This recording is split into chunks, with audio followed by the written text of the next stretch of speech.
All we wanna do is party and bullshit and make sure that we have a good time. Yeah, it's a Litty Talk. Welcome to the motherfucking Litty Talk. We talk shit and get drunk on the Litty Talk. We talk about hot topics on the Litty Talk. Yeah, the Litty Talk. We ain't scared to talk about it on the Litty Talk. We have fun and talk news on the Litty Talk. Where else, nigga, can you get a Litty Talk? Alright, so I'm gonna put a disclaimer out for everybody real quick. I do not speak Spanish, and this is my first time interviewing a Spanish artist. Now, you are a bilingual artist, but you speak Spanish very well, very fluently, and I don't. So I will be butchering a lot of Spanish words on this interview, so y'all don't laugh, all right? No, all good, bro. It's all good. Yeah, I made my name known out here in Spanish, so you're absolutely right about For that, sure, bro. for sure. So we're gonna get started. You know the fucking vibe is Litty Willie. And starting off, like I said, I gave you the disclaimer. So today we got Tabaquero 305. Yes, sir, Tabaquero 305. Just pretend the Q's are K, basically. There you go. I killed this shit. Good, bro. I got you. Bro, I appreciate you, bro. I shout out to my lady Marlis. She put me on to music. She put me on some Dade County history. I've interviewed and worked with a lot of people that you worked and did work with. Yeah. And I just seen, like, when I was doing my homework on you, just checking you out. So you're dope as fuck, bro. Thank you, man. I appreciate that, bro.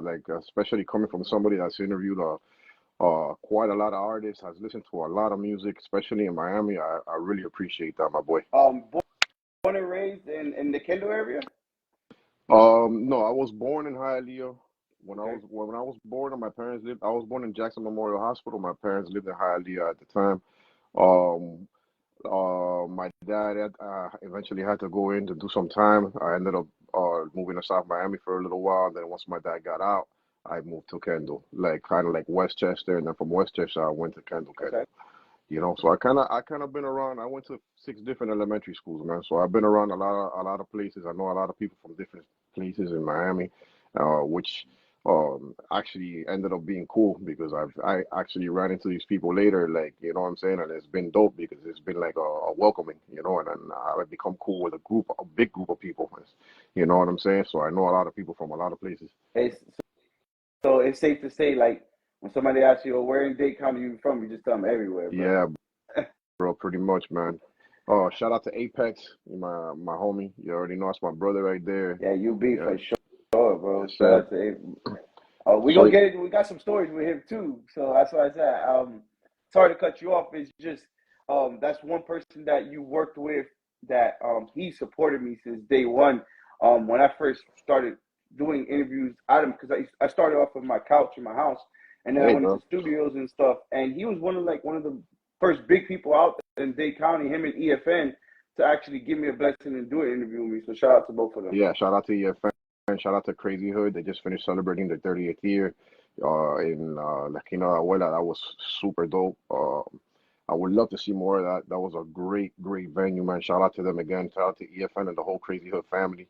For sure. They've been putting on for the city for years, and that 30-year anniversary was fire, bro. Hell yeah.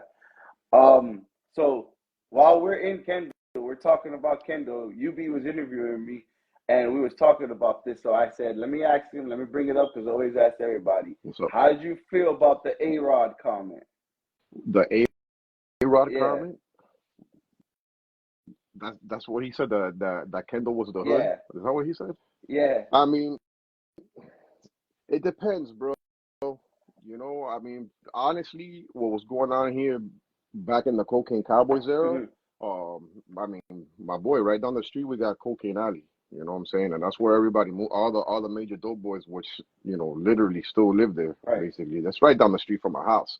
So it ain't a game, dog. You know what I'm saying? It just depends what you know, what group you're from. You know, like if you're OG, then you know these things. You know what I'm saying? A lot of people have always shamed Kendall. You know, they've always said Kendall's soft. You know what I'm saying? Honestly, I don't think Kendall's soft at all.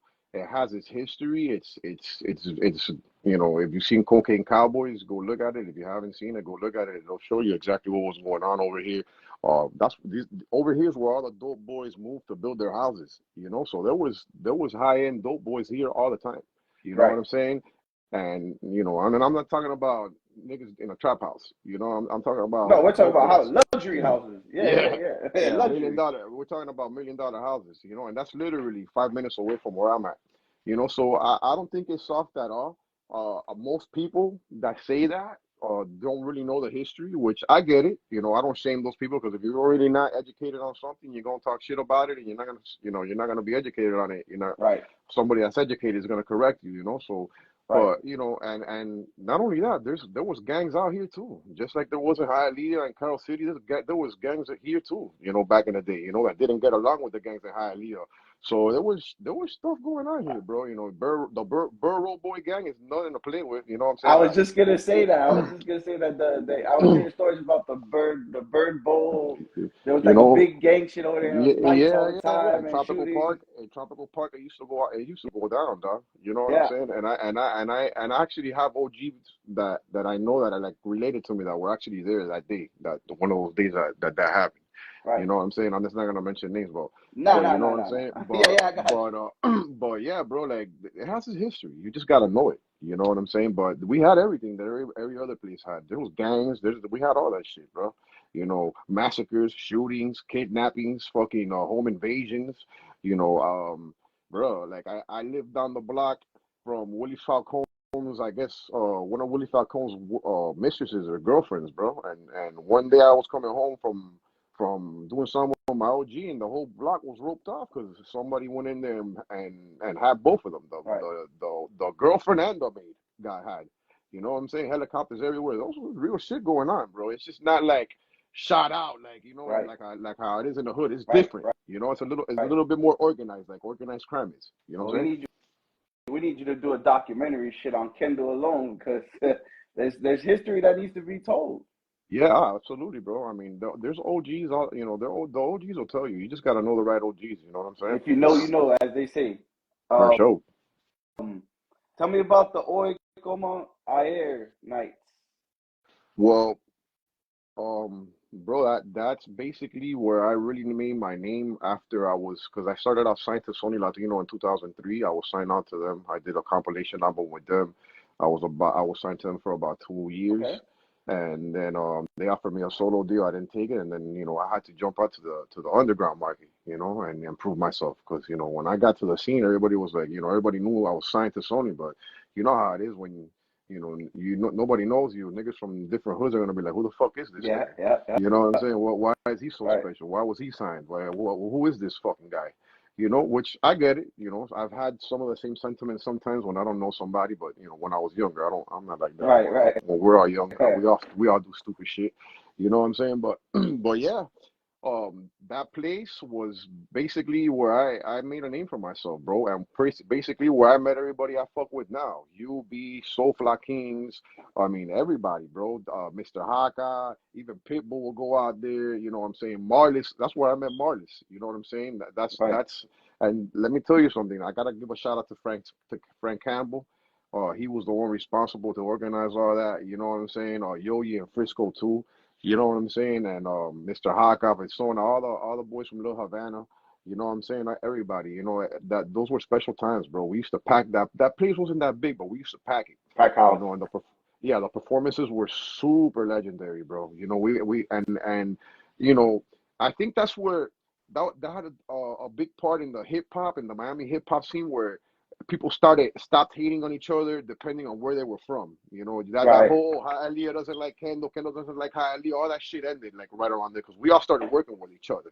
You know, and we all started moving with each other, you know, and we had so many more nights to go and do performances that, you know, it became like, you know, it just became a movement, you know, and it was people from everywhere. So we kind of got rid of all that shit, you know what I'm saying? Which I think was dope as fuck. Was that the story you tell from what the homework I did? Was that like the Miami Apollo? Yeah, I mean, to be honest with you, that's where I got my first write up on the New Times, courtesy of Frank Campbell. I mean, that was my first write up. That write up had all of our names in it, you know. it was dope, bro. You know, if you were raw, you got noticed, like people were You talking made about you. You know what I'm saying? it And there, yeah. yeah, bro, and it was dope, man. It was a dope vibe.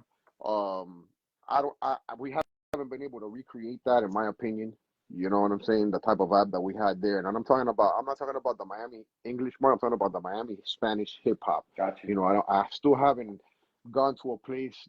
I don't mean to sound corny, but that magical, bro. You know what I'm saying? Right, Like right. that, No, it's like not you know, corny. It's not things corny. things things happen there. You know what I'm saying? Like, you know, Pitbull came out a few times out there to check out the performances. Like, you know, like shit went down there, and from there, a lot of stuff stemmed out. Like a lot of stuff was born. A lot of you know, Genres and groups were made. styles, yeah. Yeah, and groups were made. People clicked up, and you know, they went their own way, but it was all love at the end of the day. Wherever we saw each other, you know. So, bro, that to me was basically, you know, you can say that's where Salazar made his name in the underground scene. You can really say that. You know what I'm saying? Dope.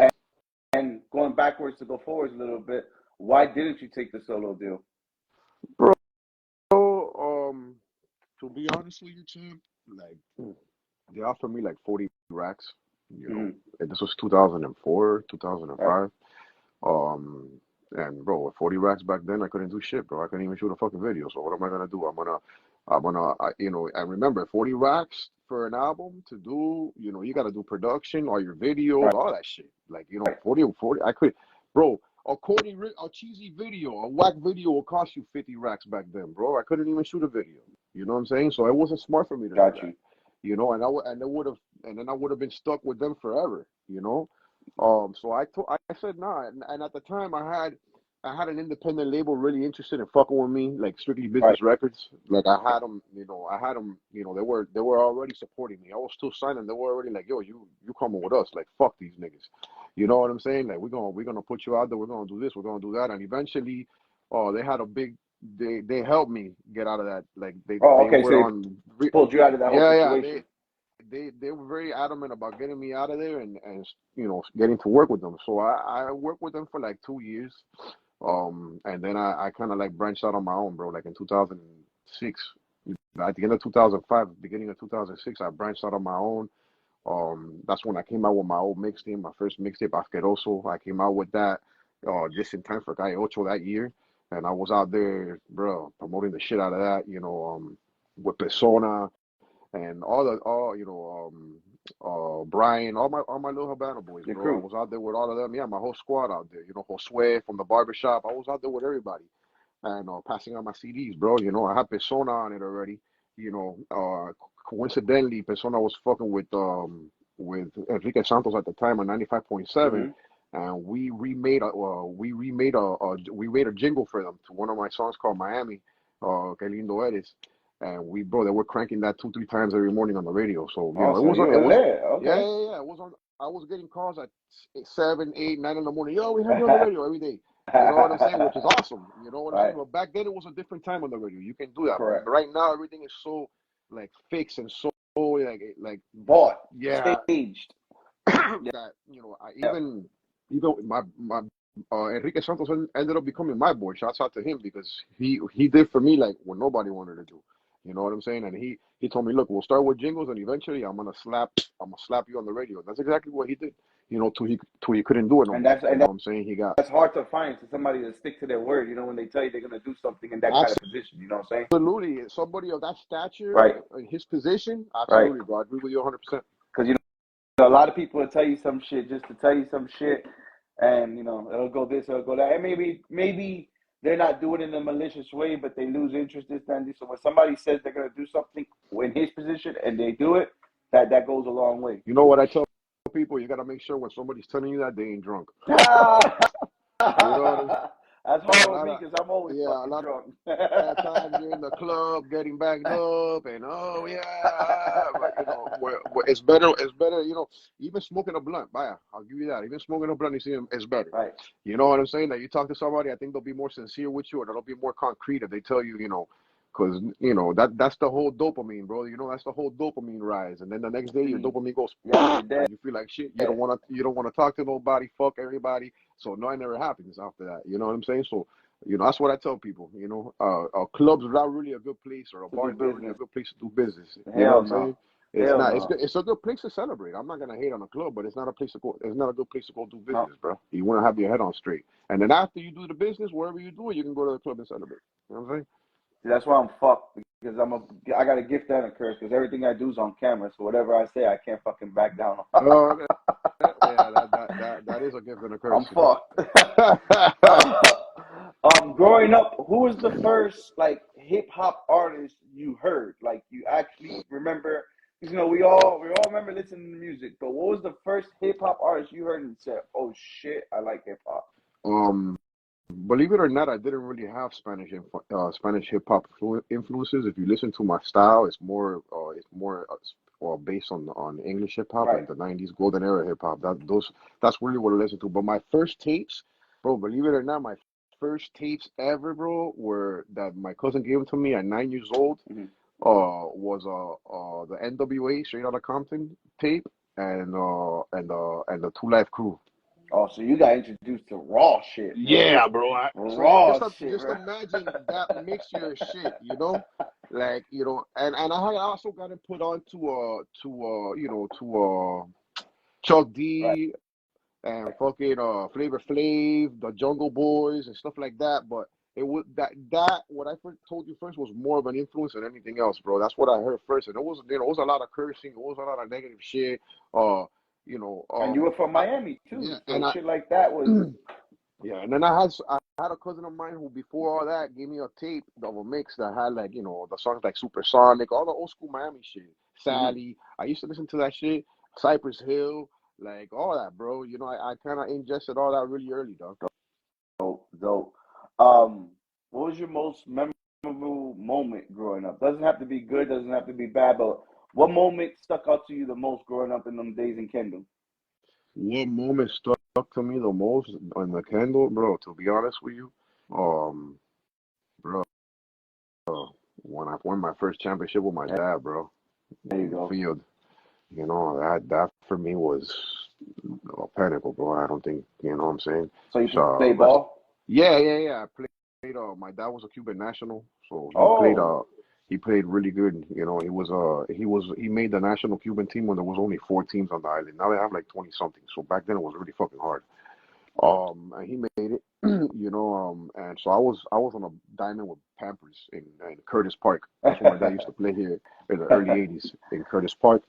And yeah, bro. Eventually, that's what I did. And then I didn't really do anything in baseball because I was a knucklehead. In high school, I got kicked out. I went to MacArthur South and didn't have a baseball team, so I played basketball, all pretty much for 2 periods. I tried out for the basketball team and shit like that, and basically, bro, that's where I stayed in that school. well, God So bless that. God bless that moment. Rest in peace to your pops, because yeah, just to say that, thank that's you. you know what I'm saying, it's deep. I appreciate it, bro. That's like it.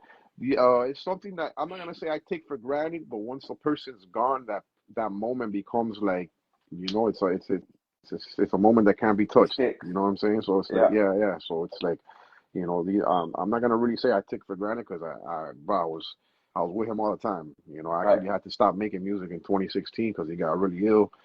Gotcha. And I literally just started last year. Like I literally just started trying to pick up where I left off, but the game's changed a lot since then. You know what I'm saying? So I'm trying to figure stuff out and do the best that I can, really, bro. I guess God put us shoulder to shoulder, because I did the same thing. I stopped a year ago. I'm back at it, just having fun with it. But we're here Yeah, to tell stories.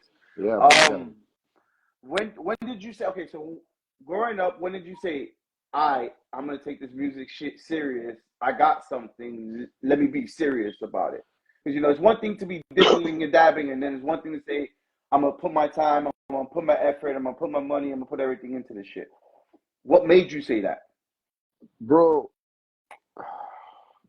it's like how it is, but you gotta really one day wake up in the mirror and either you bet on yourself or you don't, Mm. bro. A lot of dudes out there get mad because they can't find a dude to invest in them. You know what I'm saying? Mm-hmm. But they won't even invest $100 into themselves. So how can you be mad at somebody from the outside that doesn't even know? And you could be the most talented dude on earth. I'm not saying that you're whack or anything, but you gotta put your money where your mouth is, bro. You Mm. know what I'm saying? If you don't do that, nothing's gonna happen. And I kept seeing these dudes around me that, you know, I'm not gonna say you're less talented, but you know, I know what I can do. Mm-hmm. You know, and bro, they were just getting ahead of me, and I'm like, bro, what, you know, what am I doing wrong? Like, what the fuck am I doing? You know, and then, bro, I decided to brand myself, bro, with, you know, and this is where it changed right here, bro.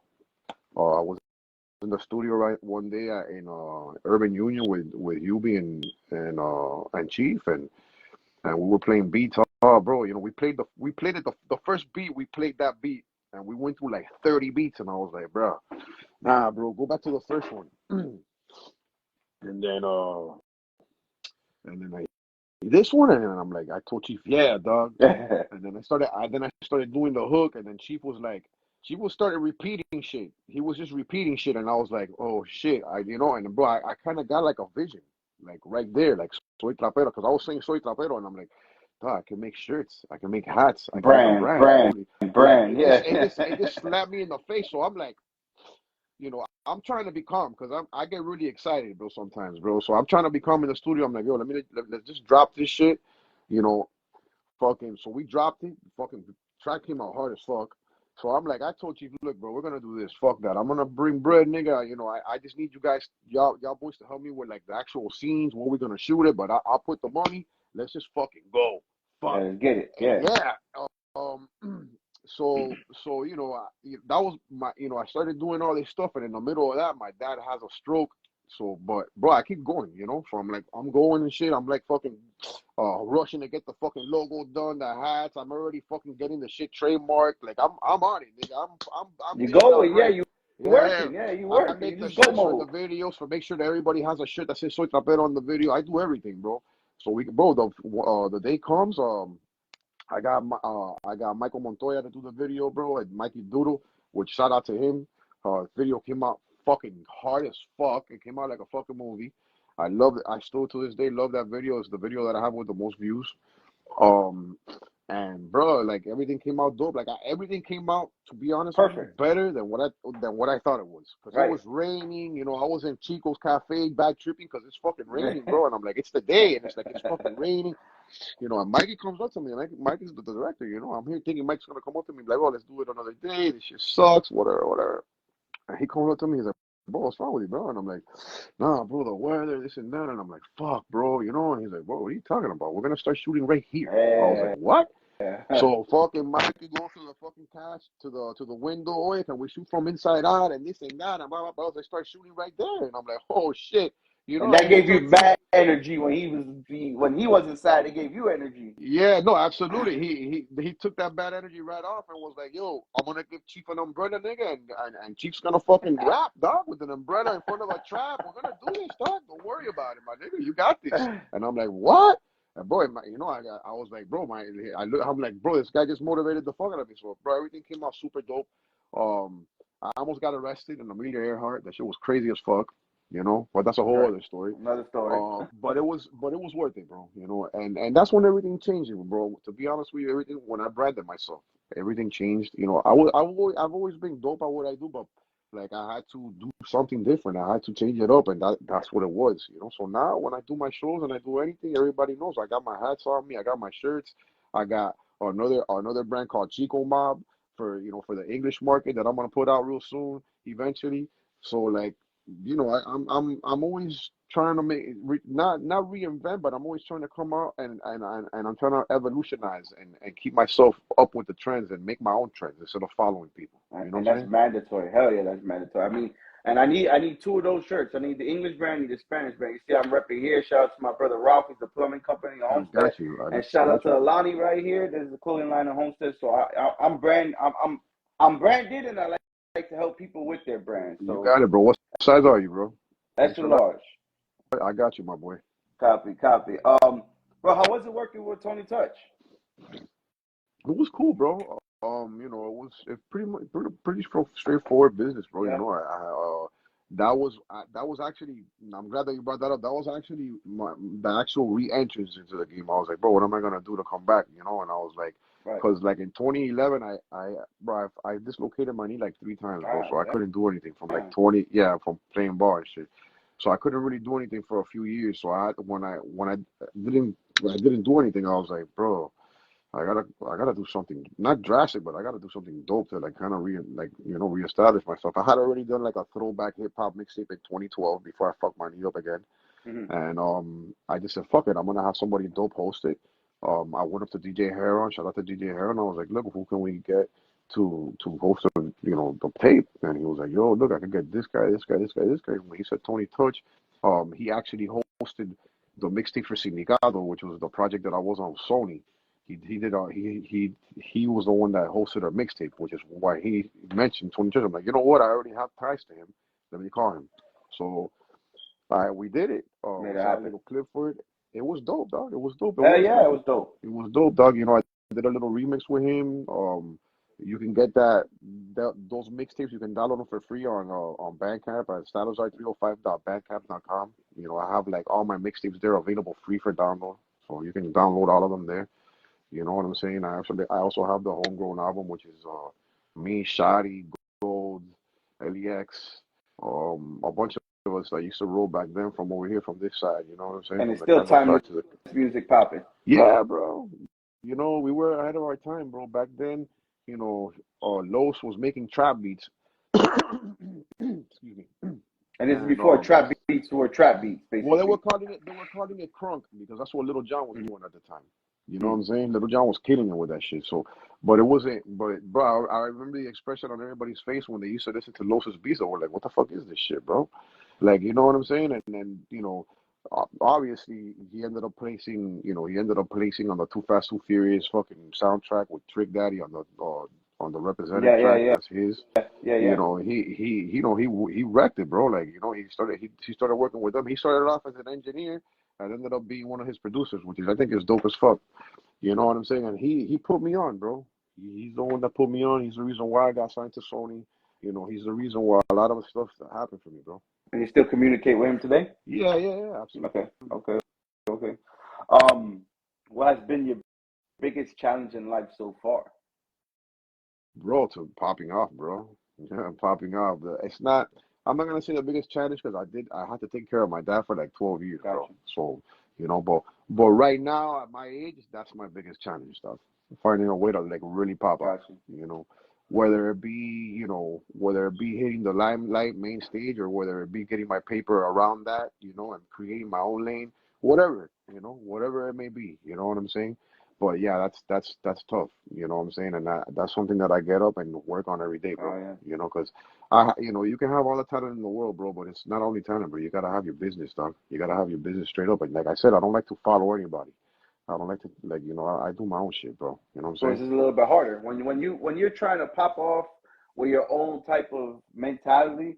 It's harder because everybody's following the wave. You are the wave. You know, you trying to be the wave, and everybody's following the wave. Yeah. So it's harder. You know what I'm saying? Yeah. And I'm trying to put my city on. Like this whole Soy Tratero shit, this is not a brand, bro. This is the movement, bro. Right. Like the UB Chief, everybody. I got artists all over the place wearing this all over the world, bro. This is not like this is Salazar's brand. No. Soy Tratero this is everybody. It's a movement, bro. You know what I'm saying? Just like Chico Mob. Chico Mob is the same thing. You know what I'm saying? It's a movement, bro. You know, we live by a certain way, and we try to express ourselves through art, whether it be music, podcasting, DJing, whatever, bro, whatever element you bring to the table. You know, if you're passionate about that shit, then that's what then we represent you. You know what I'm saying? And that's what Soy Tapero's about. You don't have to trap. It doesn't have to be about drugs, bro. You Right. can Right. trap. Right. You can trap knowledge. You can trap whatever it is, game or whatever it is, bro. You know, if it's helping somebody else out, bro, that's game. Man, I'm part of the Trapero game because I've been doing this for 7 years, There so you I'm part of go. the game. There you go. And not only that, you're contributing, dog. You know, a lot of us don't get paid to do this, bro. Yeah, And we're doing this straight out of heart, dog. You can't put money on that. You know what I'm saying? Because I oh if you're getting paid for it, it's one thing. But if you gotta do it for free for 7, 10, 20 years, like we've been doing this shit, you gotta be passionate, bro. bro, it's like you said, that's another conversation, bro. That's another 3 hour Oh no, conversation we can get for sure, bro. I tell you know, I mean, think about it, bro. La Peña was in 2003, and we're in 2024, my boy. That's the Think about year I came to Miami, 2003. I came to Miami in 2003, and it was a whole nother world for me. Um, what comes easier for you, rapping in English or rapping in Spanish? To be honest with you, it's what the beat tells me. Oh, Let the beat talks to me, bro.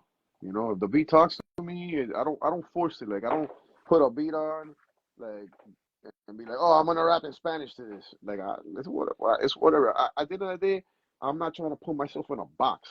You know, this is something that I do for fun, bro. So I'm gonna have fun with Right. it. I fuck with that You know. because that means you're a real artist. It's not like you're doing this shit because of one thing or one because of the other thing. Do you think it's harder for you as a Latin artist to like make it versus not being a Latin artist? No, actually, no. I think being a Latin artist right now is probably the best for you because I mean, people are listening to Latin music now more than ever. I think Bad Bunny is like the best artist there is right now, the most listened to artist or something like that. Yeah. Or he's one of them, and he's a Latin artist. So you know, that's awesome. It's just your situation, bro. You know what I'm saying? It all depends where you're at. You know, it's your situation. You know, I can give if there's any advice that I can give artists out there that are up and coming is get your music out there. You know, don't I mean obviously go to your local scene. You know, conquer that. Right. But after you're done with that, don't stay there. Don't stay there stagnant. Try to get your. It's like what I tell people here: get your music out of Miami. You Yes.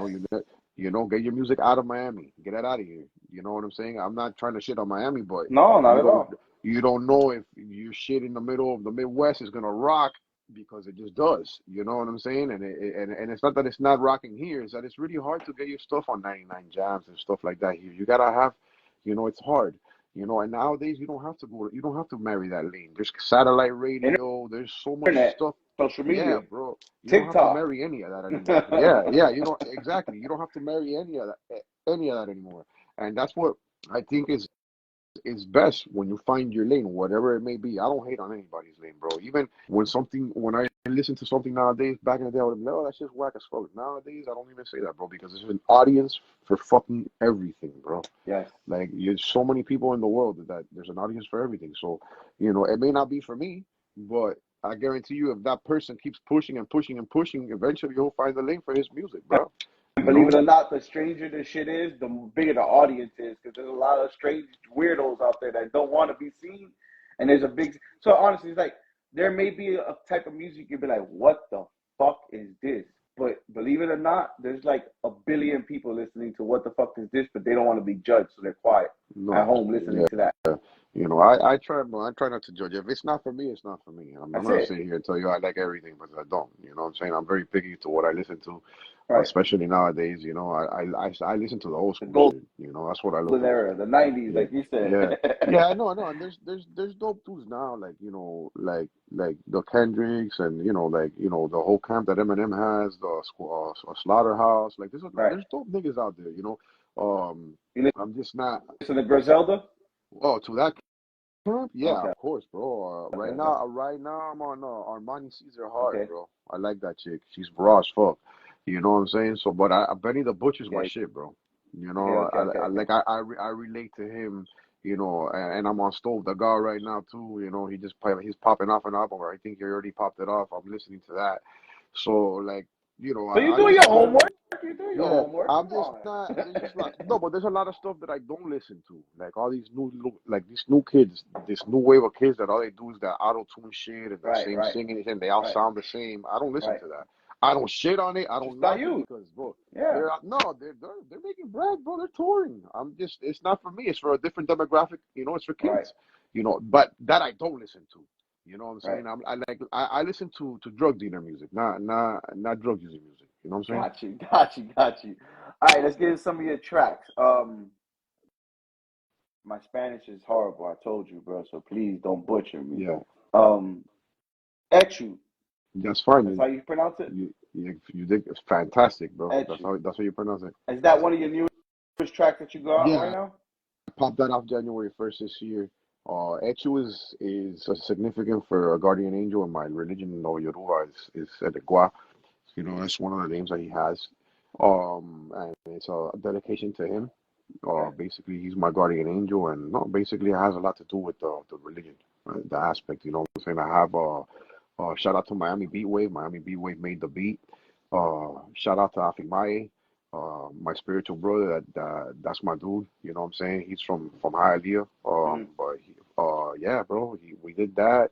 a long time ago, just stuff needed to come together, so a couple things, I had to get some stuff on the production tip right, and we just dropped that, bro, and it's doing great. All right, It's doing good. good song. It's a good song. It's a vibe. Like with me, when I listen to Spanish music, I'm not gonna lie to you. So I have to listen to it like 20 times first straight, so I can listen to word for word, and then a couple of words that I don't know, then I gotta put it in the Google because I do understand Spanish about 80%. The other 20%, I fail at because of different nationalities, different cultures that say different words. So, but I got it. It's a dope song. Thank you. I fuck with it. Appreciate it, man. I appreciate that, man.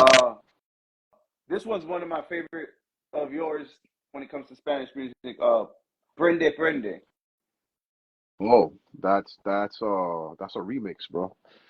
That's a With remix. Cosmic. Yeah, that's a remix. That's on the first hip hop remix tape that I did in 2012. In 2012, I put it on that. That was my first video I ever shot. I flew out to Spain in 2010 Oh wow. in May, and I shot that in the middle of in Madrid City, bro, right there in the middle of downtown Spain, bro. We shot a dope that. track, bro. That right there. Thank you, bro. You showed your ass, no homo. Like definitely, you showed what you was about on that one. Yeah, bro, and it was dope, man. We the video got done for free. Shout out to Dementia, which is the production team that did that. Shout out to my boy Tommy, which is he's the one that orchestrated everything, and he's the one that I stayed with out there. And shout out to Cosmic too. I was supposed to go by myself, and then Cosmic was like, "Yo, can I go with you, bro?" We were like, "Fuck it," and I was like, "You know what? Let's go, fuck it." And we ended up doing our thing over there, bro. He stayed for about a month. I stayed for about 45 days. Damn. I got it, bro. I went out there and I grinded, bro. I grinded. I was in the studio all day. Like I did like a little mini tour, from all the way from Madrid to Barcelona. And nah, bro. And were they fucking with you out there? Like, was the crowd Oh fucking yeah, with you? Like, they were fucking with you? yeah, absolutely, bro. Absolutely, it was, bro. It was a love. It was awesome. I still have connects. I've been trying to go back over there, but it just hasn't presented itself because, like I told you, man, I have to take care of my dad. But eventually, Right. I'll end up back over there doing something. Hell yeah, manifest definitely. My next one was Kahachina with Shadi. Yeah. Flip the court back and forth in a different league like this is tennis. I'm not a rapper, bro. I butchered it, I know.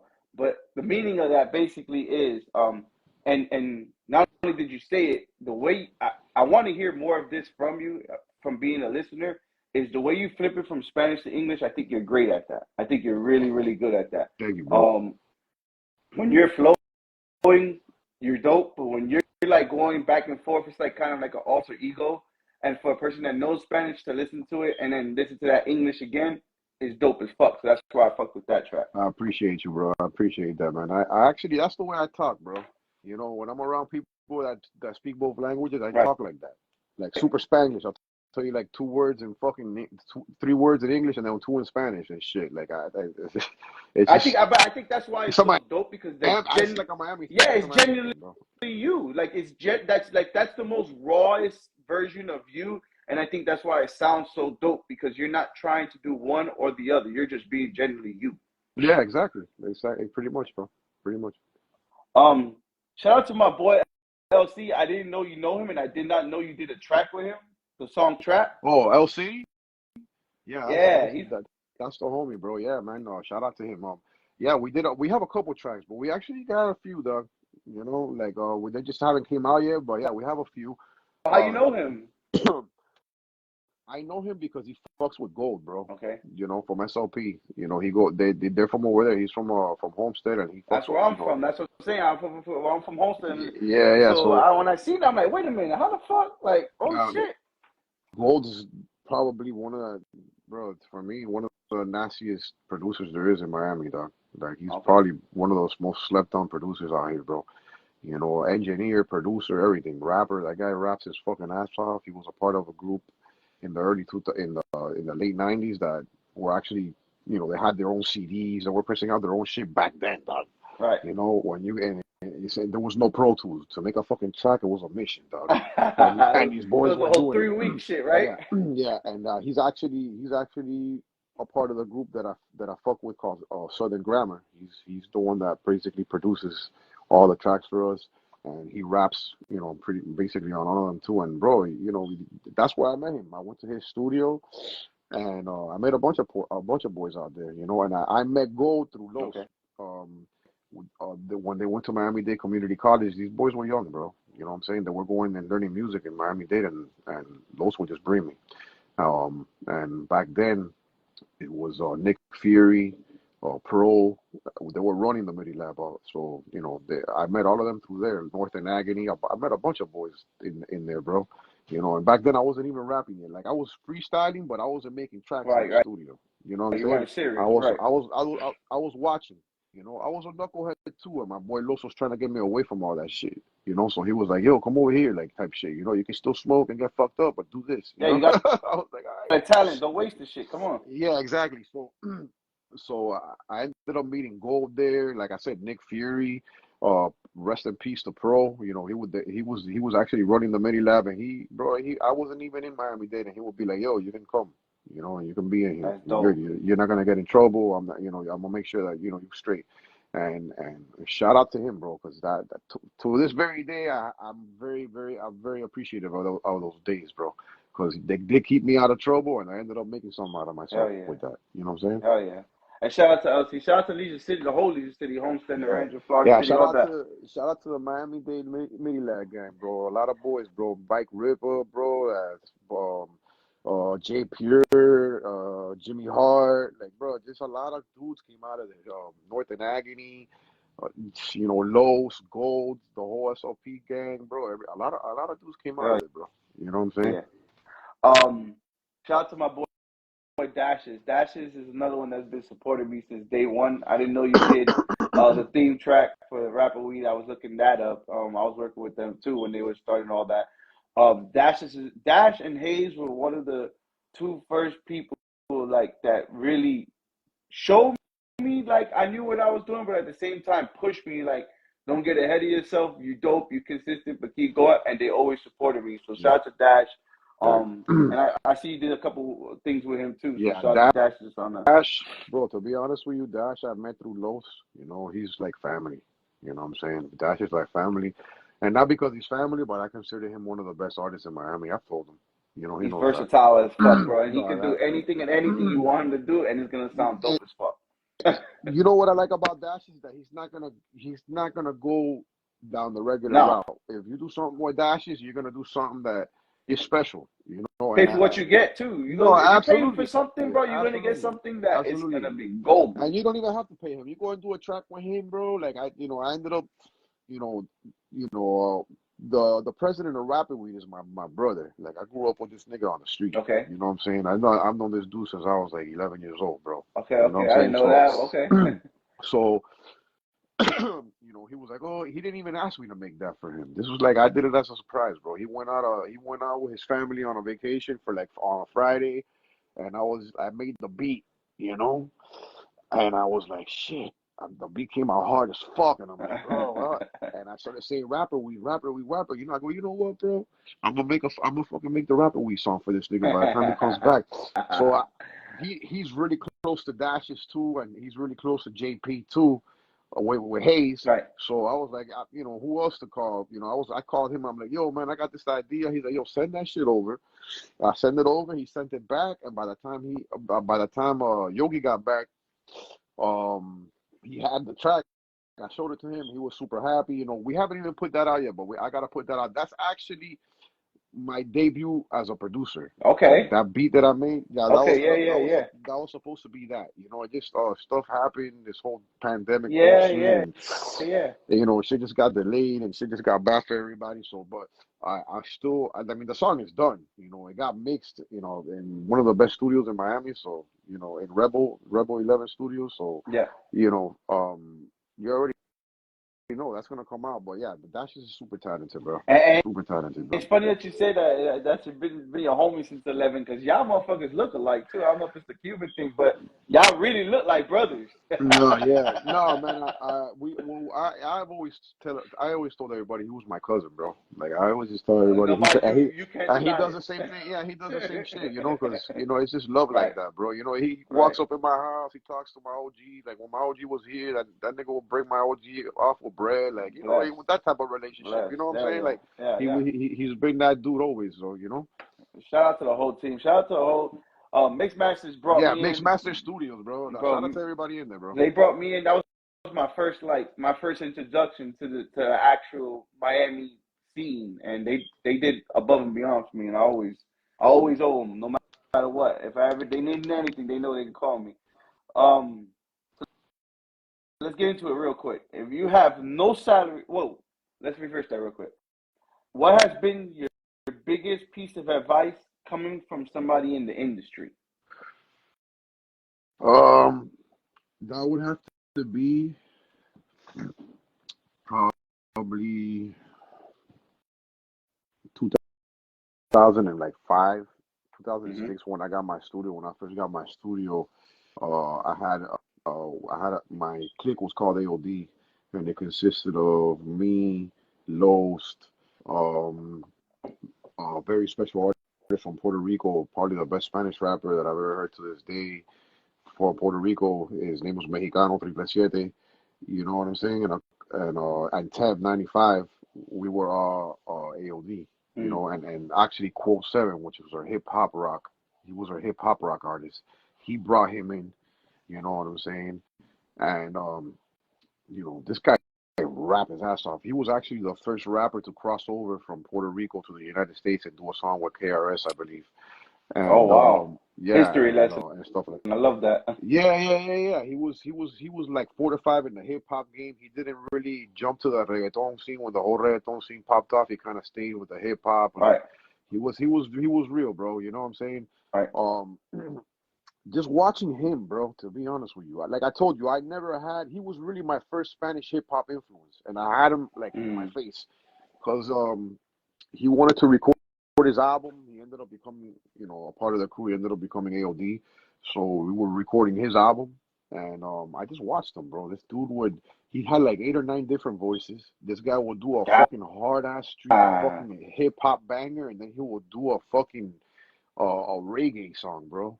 Like singing and shit, bro. Like, bro, it was, and then it's like 3 tracks a night, nigga. Like you would start with this guy so he was just working and working and bro, working and working and working it. 11 o'clock. You would start with him at 10, 11 o'clock, and like you see, he would be starting with the second track like at 2:30, 3 o'clock in the morning. Everybody be like, "Oh, we're going home." Nah, bro, we're doing another one. Like what? And I just seen him do shit in the studio. I haven't seen anybody else do. Basically, to be honest with you, bro, I tip my hats off to him. Rest in peace to him. He passed away like maybe a little bit over 10 years ago. Can we still And find his music like on YouTube or anything? oh yeah, absolutely, bro. He's like I told you, he's one of the biggest hip hop artists that And you say Puerto the Rico has. name again so the people could search it. Mexicano 777. Mexicano with three sevens. You know what I'm Okay. saying? He used to call himself the seventh element of hip hop, the séptimo elemento de hip hop. Yeah, Bro, check this that guy, out. incredible.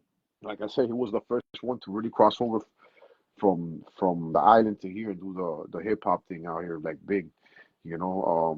And yeah, bro, like watching him, because I've always songwritten, bro, and he like this guy would sing his ass off. So he was like, he sat me down, he's like, bro, he's like, don't ever limit yourself, bro, because of whatever Mm-hmm. people think.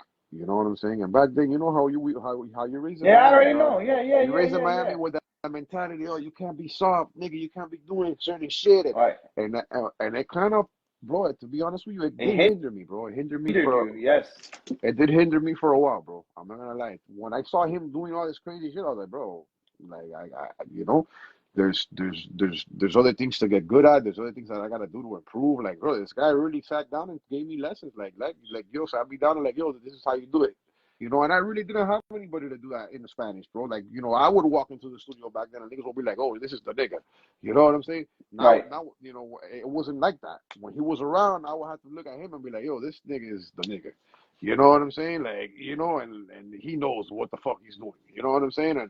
And he taught me a lot, bro. He taught me not to be afraid to be me, dog. Oh, if you want to sing on a fucking track, sing on that shit. Sing on it. If it's not hip hop and it's not trap, fuck it. And you want to do it, bro. You never know if that's gonna be your fucking hit, bro. You don't know. You never know if you just don't. And if you hinder yourself and you limit yourself, which is another thing I was gonna tell you that is another fucking uh is another advice that I have for artists out there is don't hinder yourself, bro. Forget about what anybody else next to you thinks, bro. Fuck that You know what I'm saying? and go for it. People that are next to you, just think of it like this. The majority of the people that are next to you ain't gonna be your audience. They're Nope. not gonna be there sitting in front of the stage looking at you do your shit. So who gives a And fuck have no what you dreams think? and have no Yeah, ambitions either, as yeah.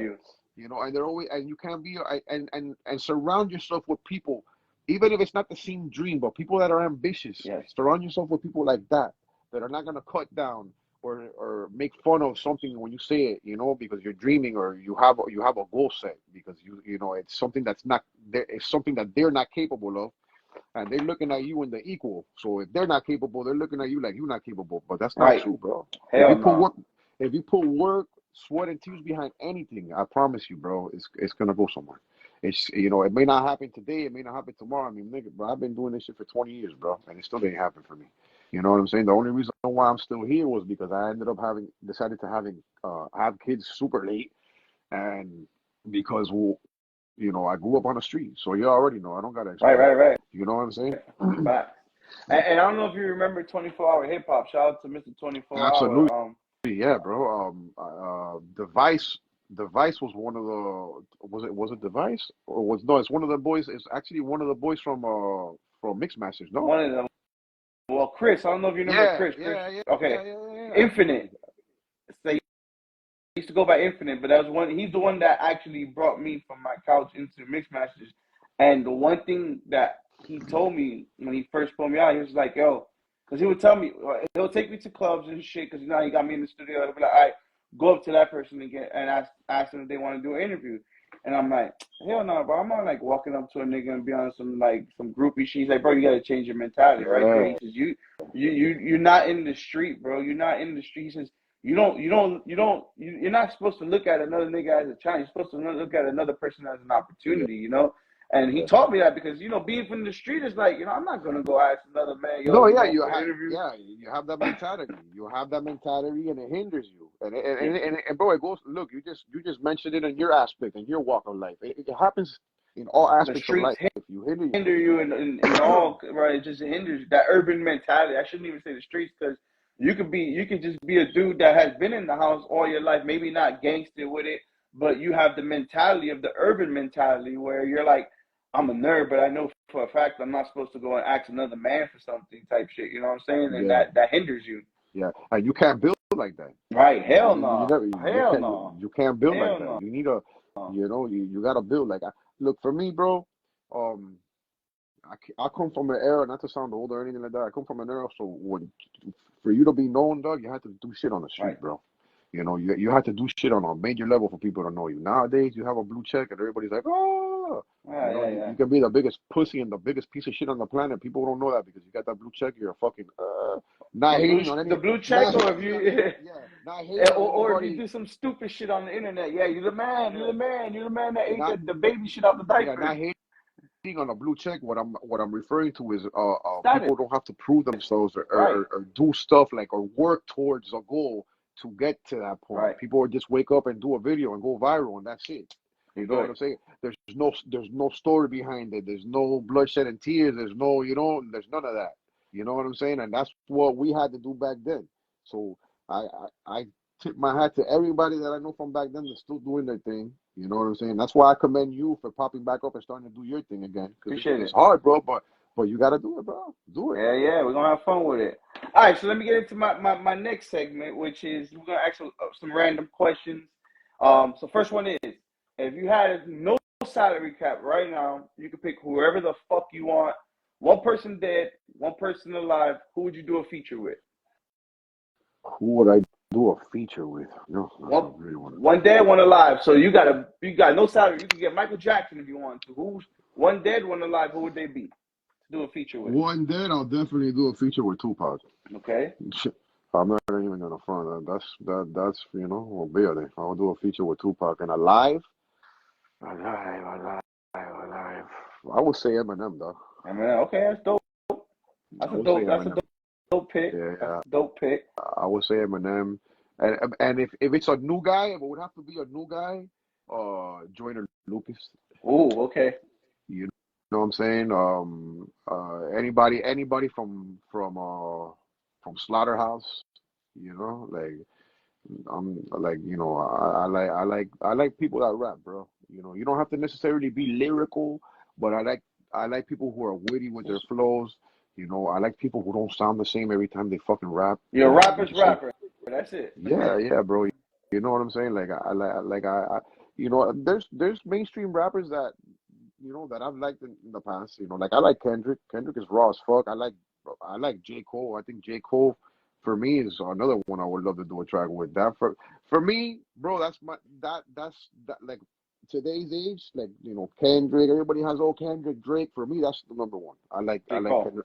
I like J. Cole, yeah. I like J. Cole because I relate to him. I relate to what he says. I relate to he's nasty, bro. He raps, bro. He's nasty as fuck. Shout out to my boy J3KR, because we have this battle all the time about J. Cole being the best, and he is the J. Cole fanatic. And yeah. No, and I listen to J. Cole, but not taking away, not taking away anything from for me. It's for me it's J. Cole and then it's Kendrick, bro. okay. And because Kendrick, what I like about Kendrick is that he's doing different shit, bro. This guy's doing left field space out shit, and he's good at it. And he doesn't sound the same in any album. He's already showed everybody he can rap, bro. You know what I'm saying? His whole squad raps nasty as fuck, bro. That's another squad that I would love to make music with, the TDE squad, bro. Yeah, Those niggas are nasty. everybody in TDE. Yeah. Everybody. Nobody in anybody, TDE is trash. anybody. I think Sis is on TDE, if I'm not mistaken. Yeah. I think. Anybody. Those are the type of people that I listen to nowadays. Those guys, because they're gonna influence me to do better, and bro, I like their shit. I think their shit is raw as fuck. You do your homework. All right, so on the next one, it's gonna be a couple questions. So basically, if I say left and right, you say I like right. If I say green or blue, I like blue. I don't want no definitions. I don't know why. All right. I just need left or right. You ready? All right. Biggie or Pop?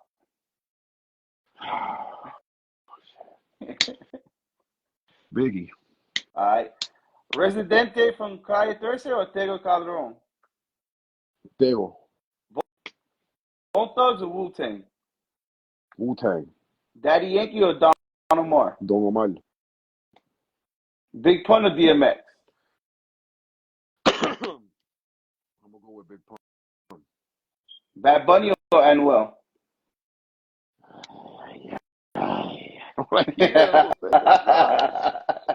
If I have to pick Bad Bunny, bro, and I don't listen to any of them, but I'll say Bad Bunny because he's representing right now for Puerto Rico and all Latinos nasty as fuck. Gotcha. All right, no, that's just my random questions for the YouTube, for the people to comment start engaging I'm on. sorry for the extra commenting. I know I wasn't supposed to do that, but No, you're good. You got me on that one. I'm not gonna lie, you got me good on the last one, bro. I thought I was gonna get you on the pun in the DMX one, actually. Nah. I mean, I love DMX, but I would love to do a song with Big Pun, bro. That shit would be fucking raw. So I make sure that I take the time every episode I do anything with anybody when Pun's brought up, and because Pun is my best rapper, dead or alive, ever. Pun is the reason why. See, I didn't grow up in a Spanish. I did grow up in a Spanish household, but I didn't grow up in a Spanish-speaking household, so we didn't speak Spanish like that. Yeah. And Pun basically taught me two things. It don't matter if you fat nigga, you better have some swag and you can still get bitches. And number two, embrace your Hispanic culture no matter what, because that it's deep in your roots, and that's 90% of the reason why the way you are is because of your Hispanic roots. So those two things. I studied Pun as a kid, bro. That was my babysitter growing up.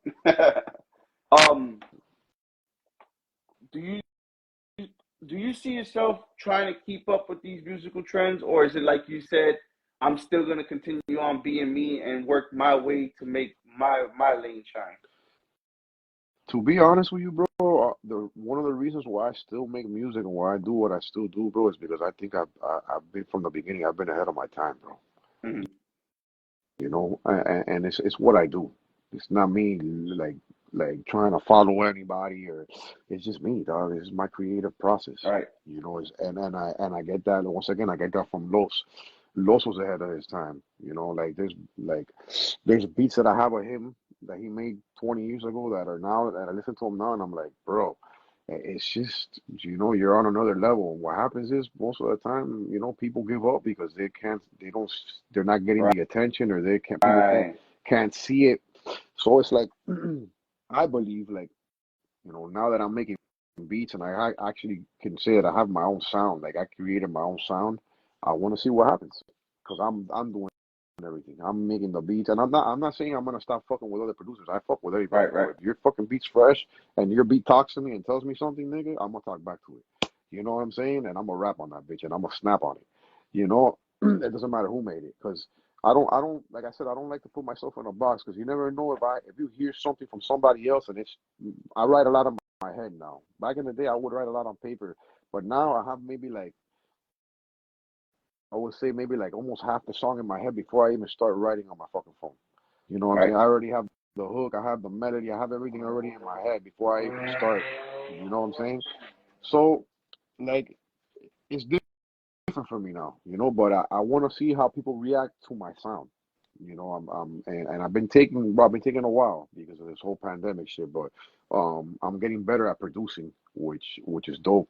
So I just want to see what the world has to say, bro. You Why know what I'm not? saying? And not only that, and I wanna be able to before I get there, get a bigger audience. I'm working on getting a bigger audience every day, figuring out where I could do on any, social media platforms at all times to grow my following. You know what I'm saying? I tell people all the time, you don't gotta buy shit off me, bro. Just hit like, subscribe, and you're good. You Yeah. I know, tell and people all the time, that it's free. it's You better know, you don't gotta. than money sometimes, bro. No, absolutely, it's free, and you can show love like that. You don't have to buy anything off me because I got shirts, I got things that I sell, but you don't, like, listen to my shit, bro. You may not like it, and that's cool, but but you might listen to one of my shits and go through my whole fucking catalog, because you never, I might be like a new discovery for Right. you. You never know. You know what I'm saying? And not only that, you might run into somebody else listening to one of my songs that I have features with, and then you might. It's free. It don't take nothing for you to listen, hit like, subscribe, and just show love, bro. Comment on people's shit, bro. Let them know, you know what I'm saying? People, but all that's free goes a long way, believe me. Hell yeah. Hell yeah. I mean, and that's why I'm doing this right now and talking to you. I want to do actual in-person interview with you on some more musical shit. But this is why I do this. I do this 4 days out of the week. I go on live and I'm doing an hour and a half sometimes interview with people, because I don't care if I got one follower or one viewer or 1,000 viewers. Like, that one person is the one person I didn't have yesterday that I have today. So I'm Absolutely. trying to build my audience the same way you're trying to build your audience, like I did in the beginning. And I only want to stick to hip hop. I always say this in a lot of interviews, my biggest kick to my own ass is not knowing Spanish, because if I knew how to speak Spanish, I could have Spanish interviews with Spanish artists, and my platform will go even bigger than what I am right now. So, like, you being the first Spanish artist, although you do speak Spanish, I mean English, it's just like I'm proud of it. I'm proud of it because it's something I've been trying to do for a very long time, and I just didn't know how I would do it. Shout out to my girl that put me onto music as well. But thank you. I want to thank you for And I just, appreciate it. I think I'm actually glad that I could be a part of that, my boy. yeah, and just giving me the time, because you could be doing anything today, and you actually sat down and gave me a quick story about, how's it going, what you're doing. One thing that I did write down on my notes that I do see you doing, and I don't know if you're ready for it yet, but I know you're already on the producing side. Do you see yourself like getting into any sort of like management or artist development? Because a lot of these artists today, they're lacking artist development, especially when it comes to like media training and stuff like that. You see it because I do a lot of interviews. I've got over 200 interviews under my belt, and I do see a lot of newer artists that like they have no media training, they have no media, none of that.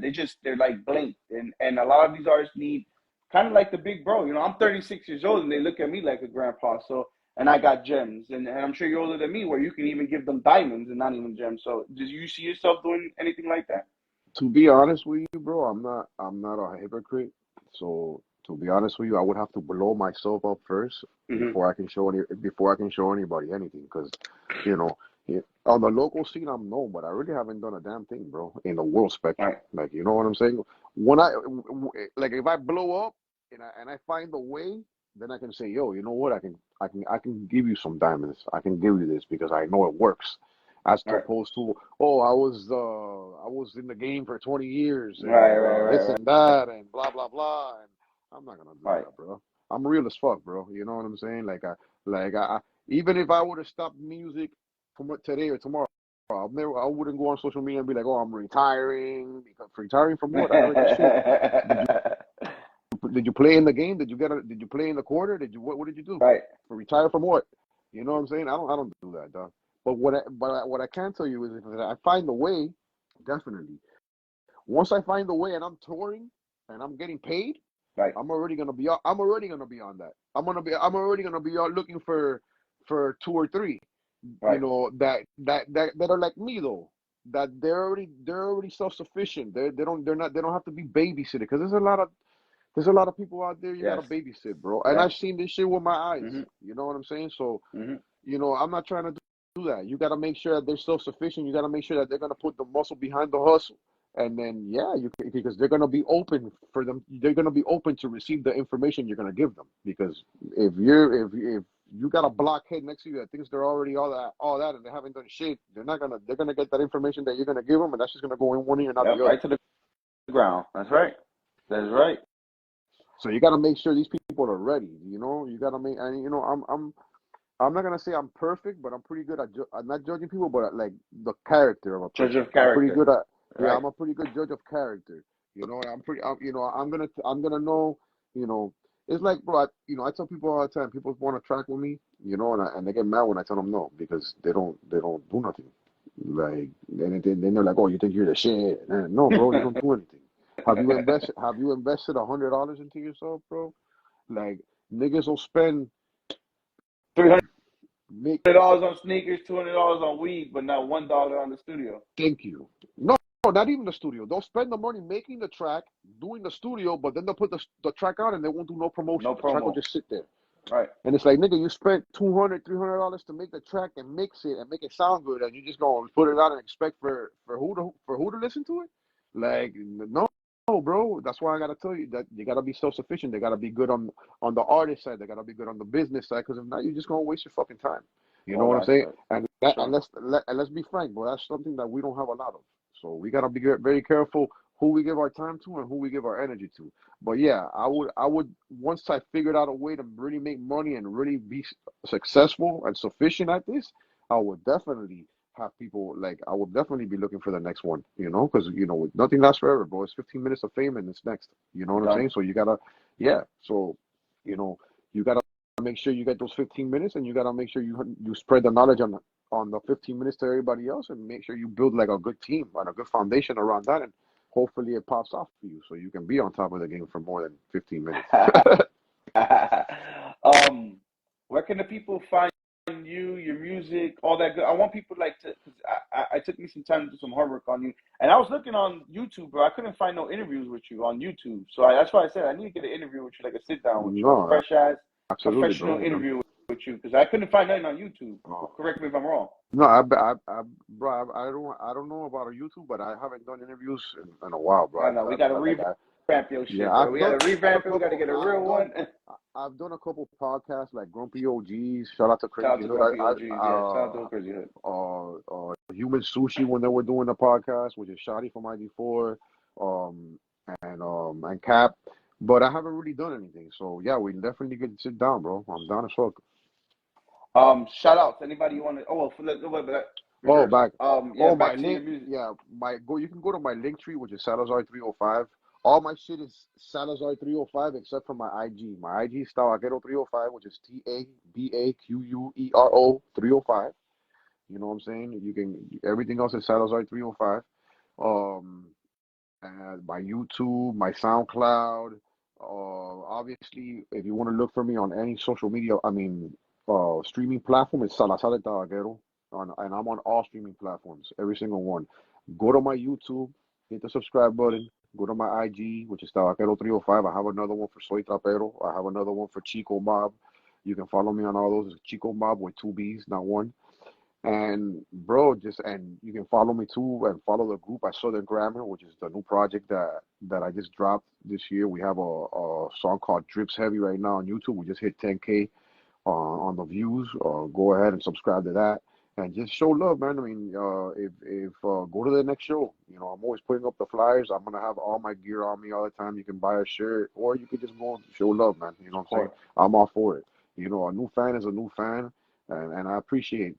You know what I'm saying? Anybody coming out to one of my shows, you know, showing love, that's good enough for me, bro. You know what I'm saying? My whole thing is just spreading my music out as much as possible and getting the people to talk about it. Because at the end of the day, the best promotion is word of mouth, bro. Hell yeah, definitely, 100%. You could have said it like any better than that. Shout outs. Anybody specifically? I know always you have a whole gang list, but no, I'm not gonna take forever. Shout out to the whole Fire in the Booth gang, UB, Sauce Kings. Shout out to Southern Grammar, my boy Gold, my boy Keith Swagger. Shout out to my boy Los. Bro, shout out to everybody that fucks with me, really, bro. You know what I'm saying? There's a lot of names to mention. My boy E-Face, a lot of everybody that really supports me, bro. Everybody that hits me up for the 4K Pro family, WVCC Radio, just everybody, bro. Everybody that supports me, man. You know what I'm saying? That's been supporting me, you know, like Martis since day one, bro. Martis has been there. Martis met me, you know, performing out there. You know what I mean? So everybody, dog, you know, everybody basically that listens to Salazar de Tabaquero, bro. You know, without me, there's no you. So at the end of the day, everybody, my boy. She was making fun of me because I don't speak Spanish, so I had it. When I was writing my notes, I always she supports me a lot, and I send her my notes. And I said interview with Salazar 305. She said, "Well, you can't pronounce Tabaquero, that's why you with Salazar 305." I'm like, nah, it's like some of his shit says that there, so that's why I wrote it. So y'all make sure y'all go follow him on IG. Tabaquero